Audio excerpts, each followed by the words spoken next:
ఒక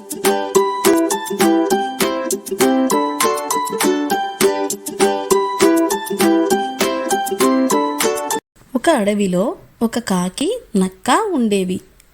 కాకి ఎప్పుడూ తానే గొప్పదానిని అనుకుంటూ ఉండేది. నక్క మాత్రం తెలివిగా ఆలోచిస్తూ ఉండేది. ఒకరోజు కాకికి ఒక మాంసం ముక్క దొరికింది. ఆ ముక్కని తన నోటితో పట్టుకొని ఆనందంగా ఒక చెట్టుపై కూర్చుంది.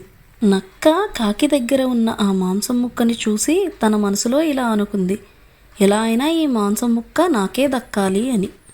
అనుకున్నదే తడవుగా నక్క కాకిని తన మాటలలో పెట్టింది.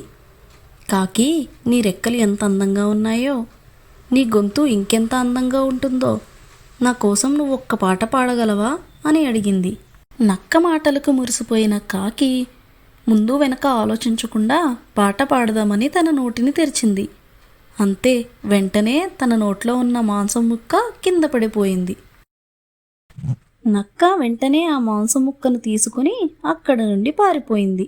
ఈ కథ మనకు నేర్పింది ఏమిటంటే, ఎప్పుడూ మనం ఇతరుల పొగడ్తలను నమ్మి మోసపోకూడదు.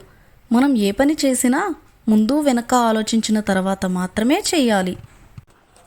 మీకు ఈ వీడియో నచ్చినట్లయితే వెంటనే లైక్ చేయండి.